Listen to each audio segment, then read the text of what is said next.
제목을 한번 같이 읽겠습니다. 시작. 말씀이 앞서가게 하십시오. 사랑하는 성도님들, 여러분 지난 한 주간의 삶 가운데 말씀이 여러분의 삶 가운데 앞서가셨습니까? 아니면 여러분의 감정이 앞서가셨습니까? 여러분의 삶 가운데 어려움이 있을 때 말씀이 그 삶을 인도하셨습니까? 아니면 걱정, 근심 가운데 사로잡혀 계셨습니까? 여러 가지 갈등 가운데 말씀이 그 갈등을 해결해 가도록 말씀이 앞서가게 하셨습니까?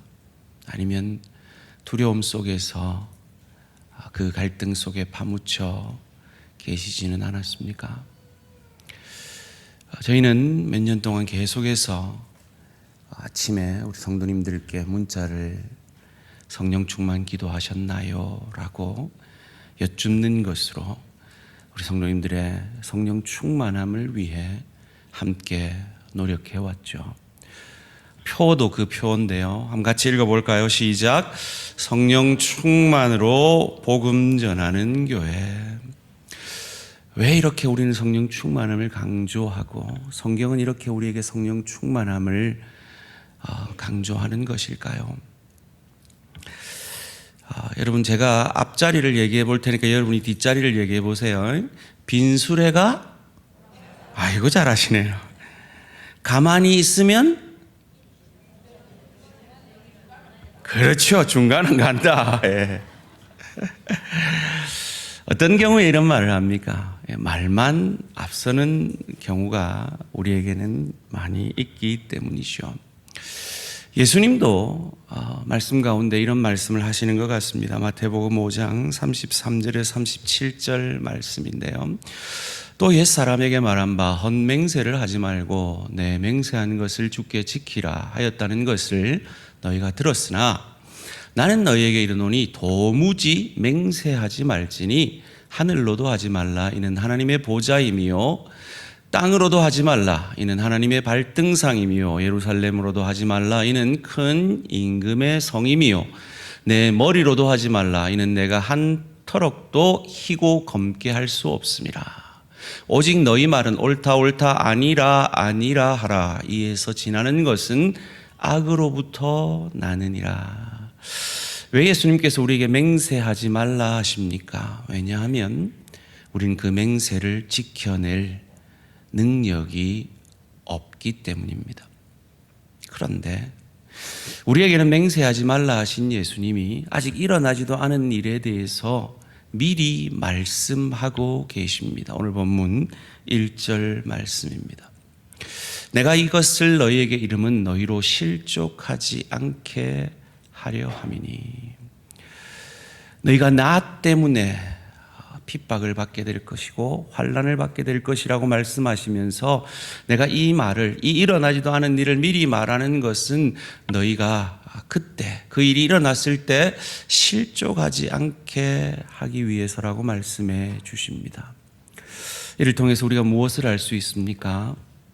예수를 잘 믿는 하나님의 사람들에게도 실족할 만한 일이 있을 것이라는 겁니다.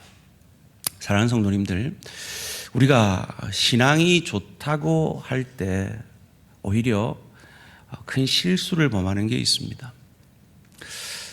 우리 지체들 가운데 몸이 아프신 분들이나 갑자기 어려운 일들을 당하신 분들에게 흔히 우리 마음에 일어나는 그래서 그것을 뱉지 말아야 하는데 뱉어내는 전혀 성경적이지 않은 말이 저 사람 뭐 잘못해서 저런 일 생겼나 하는 겁니다. 물론 죄로 말미암은 문제도 있습니다. 그러나 모든 문제가 죄로 말미암지 않았습니다. 오히려 많은 경우에 하나님께서 하나님의 사람들을 깊이의 축복으로 빚어내시기 위해서 주시는 문제일 때가 훨씬 많습니다. 여러분, 앞으로 우리 지체들 가운데 큰 병에 걸리거나 어려운 일이 있을 때 함께 아파하시지 절대로 저 사람 뭐 죄를 지어서 그렇나, 뭐 새벽기도 안 나와서 그렇나, 11조 땡가 먹어서 그렇나, 이런 말씀 하지 마시기를 주님의 이름으로 축원합니다.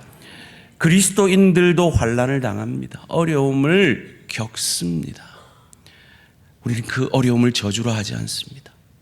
깊이의 축복의 시간이라고 믿는 것입니다.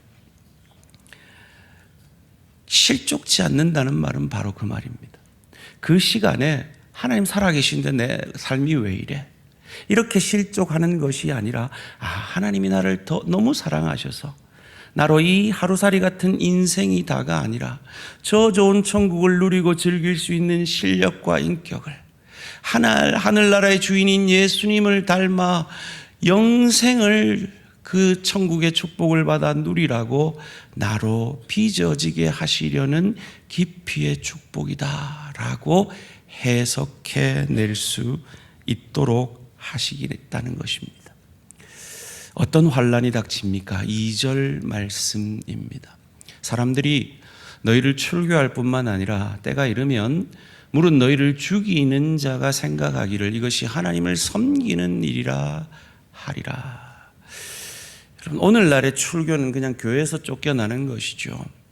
그런데 그 시대의 출교는 유대교에서 쫓겨나면 집에서도 쫓겨나는 것이고 직장에서도 쫓겨나는 것이고 친구 무리 가운데서 쫓겨나는 것입니다. 죽는 것보다 못한 그 일이 그들에게 일어났습니다. 심지어 로마 거리는 믿는 자들의 몸을 태워서 가로등으로 삼을 정도로 초대교회 성도들은 큰 환난 가운데 믿음을 지킴으로 순교의 제물이 되었던 것입니다.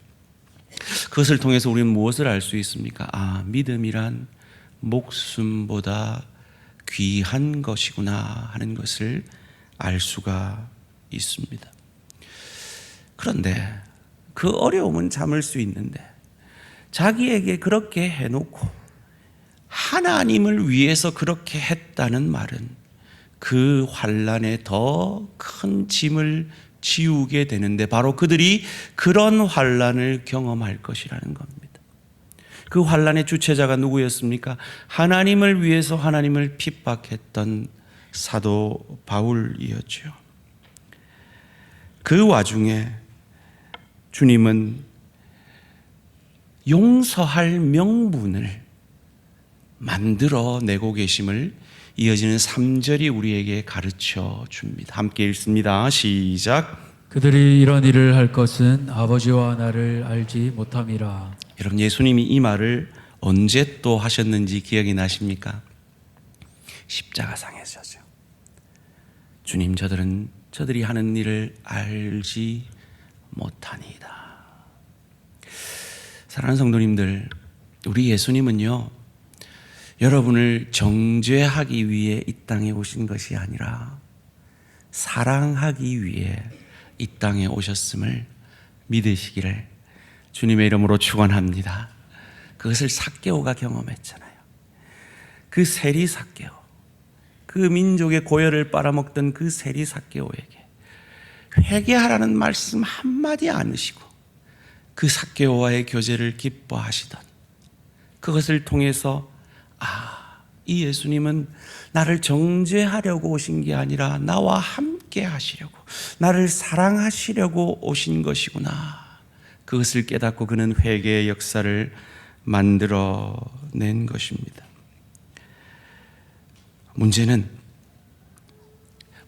우리가 그런 환난이 우리 인생 가운데 찾아왔을 때, 그런 고통이 찾아왔을 때 우리가 어떻게 하느냐 하는 우리의 대응입니다. 하나님은 성령 충만함을 우리에게 명령하시고 그 성령 충만함이 1차적으로 부부 관계 속에서 열매 맺어져야 되고, 두 번째로는 부모 자녀 관계 속에서 열매 맺어져야 되고, 세 번째는 일터에서 열매 맺어져야 한다라고 가르쳐 주셨습니다. 대표적으로 이 부부 간의 문제에 대해서 한번 생각해 보겠습니다. 부부가 이렇게 싸우고 갈등이 일어나면 보통은 두 가지를 합니다. 뭘 하죠? 도망가거나 힘을 다해서 누르고 이기려고 하죠. 저는 보통 첫 번째를 택합니다. 근데 그걸 아내가 엄청 싫어합니다. 도망가는 것도 성령 충만의 모습이 아니고 내 능력으로, 내 모든 말발로, 내 모든 힘으로 누르는 것도 성령 충만의 모습이 아닙니다. 그럼 무엇입니까? 피차 복종함으로 서로 이해될 때까지 소통하는 것이 성령 충만의 열매인 것이죠. 그 소통을 위해서 하나님이 인간이 되신 겁니다. 오랜만에 한번 해볼까요? 기억하실지 두렵고 떨림으로 하는데요. 아이고 훌륭하십니다. 긍휼, 성육신, 역지사지, 뒷사람 생각 훌륭하십니다. 말은 잘하는데 그래 살고 계신지는 모르겠습니다. 여러분 성령 충만한 여러분의 모습에서 한번 대답해 보십시오. 부부가 한 마음이 되려면 지가 내 마음이 돼야 돼요? 내가 지 마음이 돼야 돼요? 시작. 믿으십니까? 성령 충만하지 않은 거예요. 그러니까 예수의 영이신 성령은 긍휼의 영이십니다. 성육신의 영이시고요, 역지사지의 영이며 뒷사람을 생각하는 영입니다. 그런데 그게 쉽지 않습니다.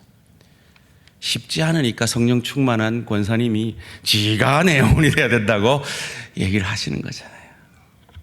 여러분 거룩은요, 그 쉽지 않은 길을 예수를 바라보고 견뎌내는 시간들입니다. 그 시간들이 쌓여서 우린 예수를 닮아가고, 우리 장로님 기도하신 대로 그것이 손해보는 것 같고 자존심 상한 것 같지만 결국은 이 하루살이 같은 인생을 마친 이후에 우리가 영생을 누리게 될 저 좋은 천국을 누리고 즐기는 실력과 인격의 하늘 상급을 받게 되는 것입니다. 그런데요, 그 세월 속에서 기억해야 할 중요한 한 가지가 있습니다. 그것이 무엇이냐? 말씀입니다. 4절 말씀입니다.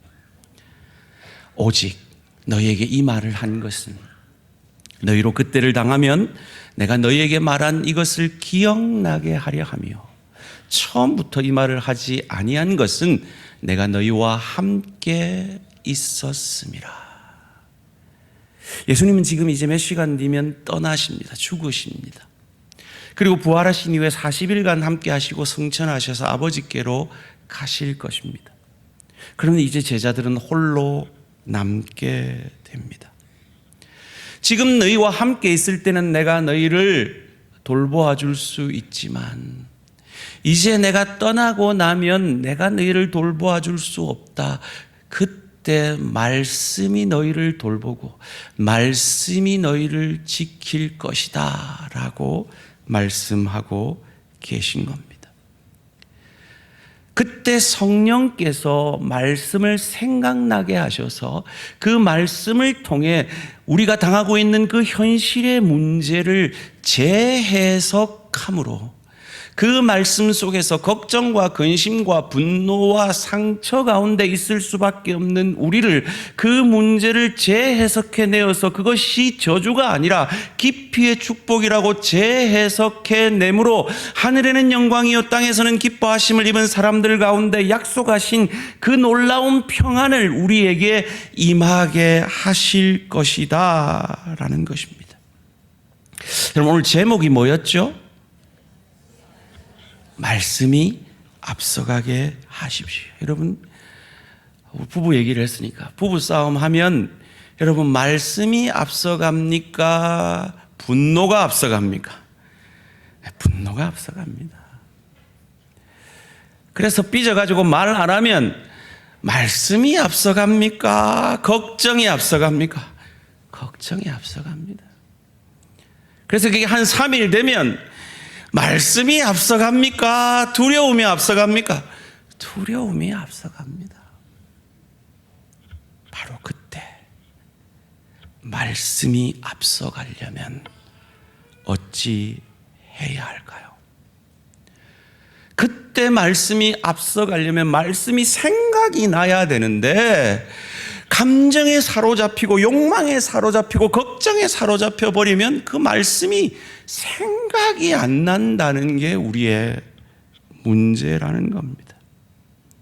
그리고 그 문제는 우리 인생 가운데 언제 일어날지 모르기 때문에 그걸 미리 대비하라고 우리 황전도사님이 매일 아침마다 성령 충만 기도하셨나요? 라고 여러분에게 도전하고 있는 겁니다. 왜요? 성령 충만할 때 그런 갈등이 오고 그런 문제가 사로잡힐 때 말씀이 생각나거든요. 제가 지난주에 그걸 경험했잖아요.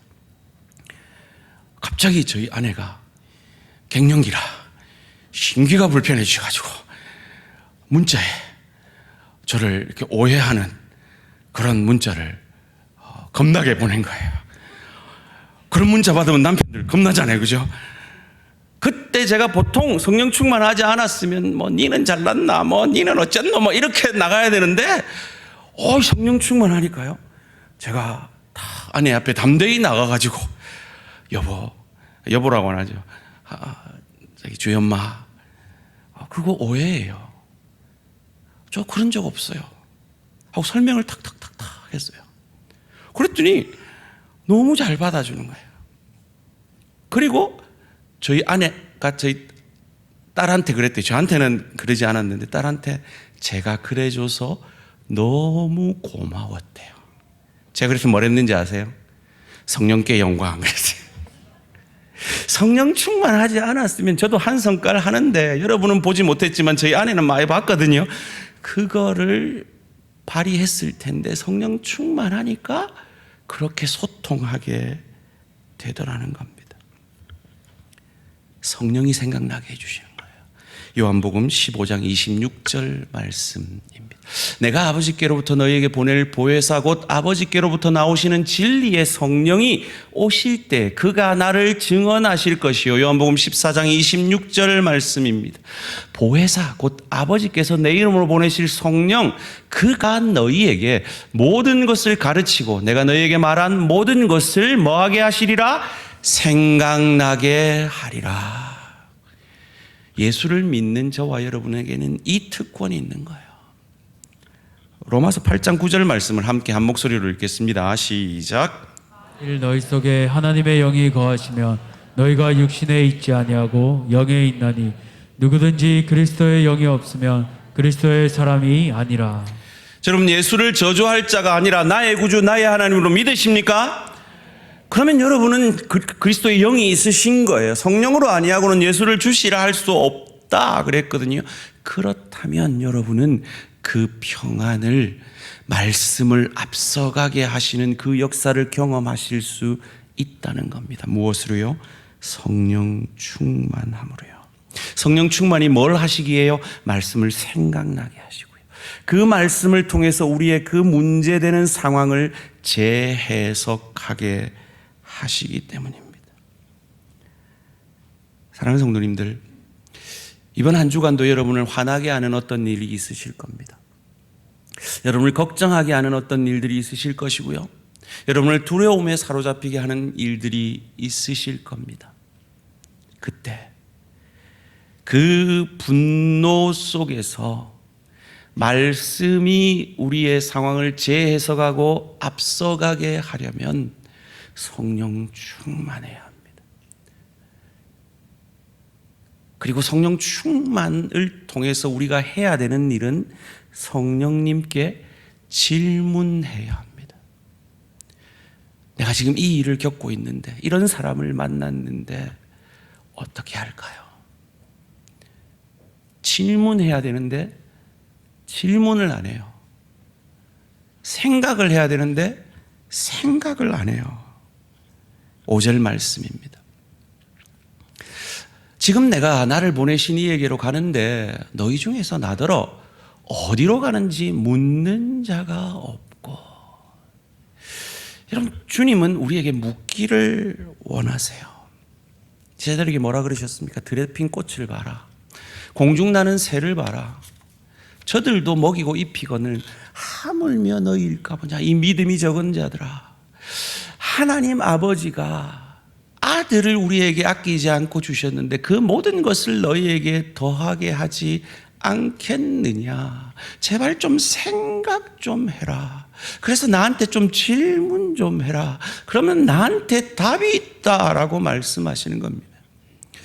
여러분, 제가 대한가족의 삶을 할 때 늘 마지막에 이런 말을 합니다. 질문 있으십니까?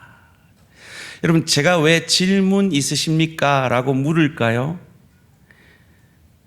저한테 답할 자신이 있기 때문입니다. 그런데 제가 모르는 질문을 하는 분들이 있습니다. 그때면 제가 겸손히 다음 주까지 연구해서 답해드리겠습니다 라고 말씀을 합니다. 그런데 저는 모르는 게 있는데 우리 주님은 모르는 게 없으세요. 답이 있으세요. 인간이 가장 무서워하는 죄와 죽음에 대해서도 그 문제를 풀어내셨어요. 무엇으로요? 십자가와 부활로 그 문제를 풀어내셨어요. 그 예수가 답이 되어 주셨습니다. 여러분, 이 예수님이 너희들 왜 나한테 안 물어? 자신감이 있다는 거예요. 우리를 구원해낼 자신감, 우리를 그리스도 예수의 형상까지 빚어가실 자신감이, 그래서 저 천국을 누리고 즐길 수 있는 실력의 인격의 하늘 상급 주실 자신감이 있으시다는 거예요. 그런데 왜 안 묻느냐고 반문하고 계신 겁니다. 왜요? 그분은 말씀이 육신이 되신 분이시기 때문입니다. 그분이 말씀으로 천지를 창조하셨기 때문입니다. 우리에게는 보이는 것이 현실이지만 그분은 약속하신 것이 현실이 되게 만드시는 분이시기 때문입니다. 그래서 우리는 이 현실 속에서 미래의 약속을 안고 사는 하나님의 사람임을 믿으시기를 주님의 이름으로 축원합니다. 그런데 제자들은 근심만 하고 있었던 거죠. 6절 말씀입니다. 도리어 내가 이 말을 함으로 너희 마음에 근심이 가득하였도다. 예수님이 이제 몇 시간 뒤면 가셔야 되는데 제자들이 이런 모습인 거예요. 그래서 예수님이 빨리 가시고 성령이 오셨어야 합니다. 7절 말씀입니다. 그러나 내가 너희에게 실상을 말하노니 내가 떠나가는 것이 너희에게 유익이라. 내가 떠나가지 아니하면 보혜사가, 도우시는 자가, 상담자가 너희에게 오시지 아니할 것이요 가면 내가 그를 너희에게로 보내리니. 이 예수님의 자신감의 결과가 무엇입니까? 성령님을 보내시는 겁니다. 그 예수님이 우리를 책임지시겠다고 하는 자신감의 표현이 성령님을 우리에게 보내시는 것입니다. 성령이 어떤 일을 하시는데요? 8절 말씀입니다. 그가 와서 죄에 대하여, 의에 대하여, 심판에 대하여 세상을 책망하시리라. 우리가 지난 시간에 생각해 봤죠. 우리는 성령님께서 우리의 죄를 고발하십니다. 그리고 예수께서 죽으시고 그 죽음을 이기고 부활하신 이후에 아버지께로 가심을 통해서 예수님이 자기 죄 때문에 죽은 것이 아니라 그는 의로우신 분인 것을 증명해 내셨습니다. 그리고 그분은 다시 오실 때 심판주로 이 땅에 오실 것입니다. 그때 우리는 심판받아 마땅하지만 우리가 예수를 주로 고백하기에 우리는 그 심판을 면하게 되어졌다라는 것입니다. 말씀을 정리하겠습니다. 왜 우리에게 맹세하지 말라 하신 예수님이 자신은 미리 일어나지도 않은 일을 미리 말씀하고 계십니까?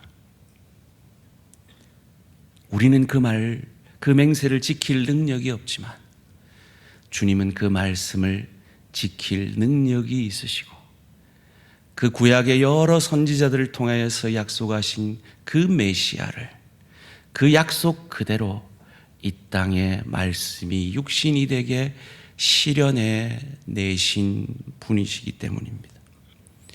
그리고 그 예수의 영이신 성령으로 우리는 예수를 주로 고백하게 되었습니다. 그리고 그 성령의 충만함을 간구함으로 우리가 성령 충만하게 될 때 우리는 맹세를 지킬 능력이 없지만 우리가 성령 충만하게 되면 우리의 말에 신실해짐으로 우리가 더 이상 맹세하지 않아도 우리의 말을 세상이 믿을 수 있는 그리스도인으로 변화되어 가게 된다는 것입니다. 그런 우리 모든 대한가족들 되시기를 주님의 이름으로 축원합니다. 여러분의 아내에게, 남편에게, 부모에게, 자녀에게, 동료에게, 지체에게 여러분이 무슨 말을 하면 에이 이런 반응 아니라 네 맹세할 수 있나? 이런 반응이 아니라 그래 네가 하는 말이면 내가 믿는다. 이런 고백을 받아내시는 저와 우리 모든 성도님들 되시기를 주님의 이름으로 축원합니다. 말씀을 맺겠습니다. 제가 사진 한 장을 보내드릴 텐데요. 여러분 이분이 누구신지 아십니까? 아시는 분은 다 아시네요. 우리 여기 있는 김재엽 목사님의 독생자 유한입니다. 가방을 하나 메고 있죠. 명문사립 어린이집, 대양 어린이집에 지금 이제 등교하려고 엘리베이터에 계신데요. 듣기로 이 유치원 가서 많이 울었다고. 유치원 보내본 우리 어머니들 다 아시잖아요. 참 아이들 유치원 가기 싫다고. 이재철 목사님 설교집에 이런 이야기가 있어서 소개해드리고 마치고자 합니다. 이 요한이 같은 한 딸이 엄마 나 유치원 가기 싫어요. 유치원에 가 있으면 엄마가 너무 보고 싶어요. 그런 겁니다. 그렇지요. 여러분 우리 여기 참 어르신들도 많이 계신데 엄마가 보고 싶을 때가 있죠. 저도 목회를 하다 보니까 우리 아버지가 보고 싶을 때가 있어요.